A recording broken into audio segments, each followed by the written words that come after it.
Dans le dernier vidéo, nous avons vu les réactions photochimiques acycliques, c'est-à-dire là où les électrons quittaient essentiellement l'eau après s'être frappés par de la lumière, s'en allaient dans le centre réactionnel du photosystème 2, qui lui avait perdu ses électrons à la chaîne de transport d'électrons pour pomper des protons afin de produire de l'ATP à l'aide de l'ATP synthase. Les électrons ensuite se rendaient au centre réactionnel du photosystème 1 qui lui avait perdu ses électrons pour les envoyer à le NADPH. Le NADPH et l'ATP serviront dans le cycle de Calvin et on avait produit de l'oxygène qui sera soit utilisé dans la respiration cellulaire de la plante ou sera expiré en diffusant hors du thylakoïde et hors de la cellule. Maintenant, on va aller voir les réactions photochimiques cycliques. Et le problème est le suivant. L'ATP et le NADPH sont nécessaires pour le cycle de Calvin.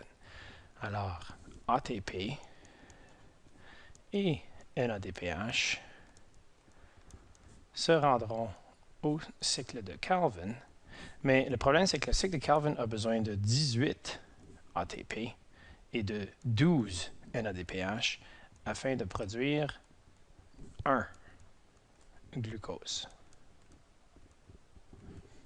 Et les réactions photochimiques cycliques produisent de l'ATP et du NADPH à un rapport de 1 à 1.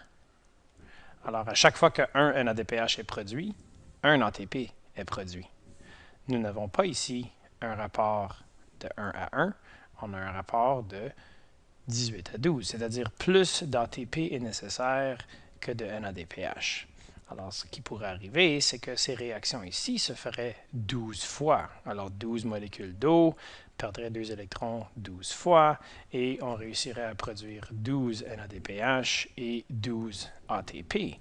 Mais il manque 6 ATP pour se rendre à 18 afin de produire notre glucose dans le cycle de Calvin.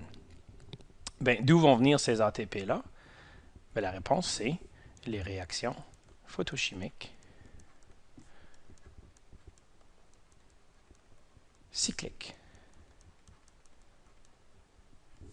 Dans les réactions photochimiques cycliques, les électrons vont quitter et revenir. Alors, encore une fois, ce qui se passe, c'est que nous avons la membrane du thylakoïde, la même membrane que celle-ci, et ça pourrait être un autre endroit, ça pourrait être juste derrière, mais essentiellement, nous avons les mêmes principes. Alors, on aurait ici un photosystème, et on aurait ici la chaîne de transport d'électrons. Nous aurions ici l'accepteur primaire d'électrons et nous aurions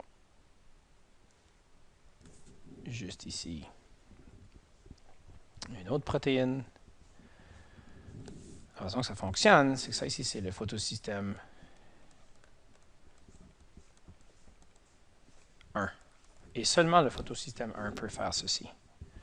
Alors, on s'imagine que certains photosystèmes fonctionnent deux à la fois, d'autres photosystèmes fonctionnent individuellement. Et c'est le photosystème 1 seulement qui peut fonctionner individuellement.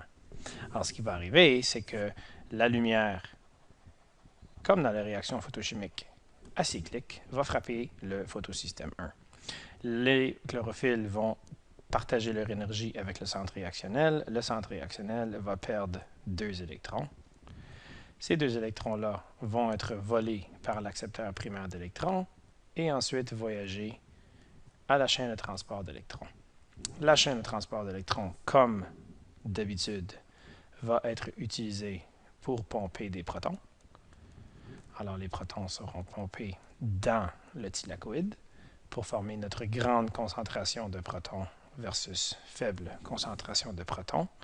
Et les protons vont vouloir revenir, comme tantôt, à travers l'ATP synthase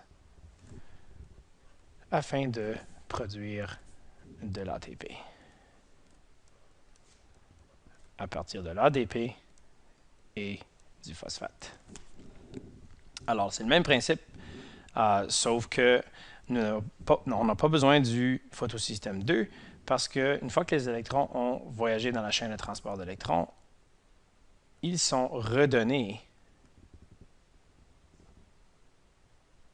au centre réactionnel du photosystème. Alors nous avons ici un cycle. Essentiellement, les électrons partent du centre réactionnel et reviennent à la même place. Alors, ça peut se faire fois après fois, après fois, après fois, après fois. Ça ne nécessite pas une molécule d'eau.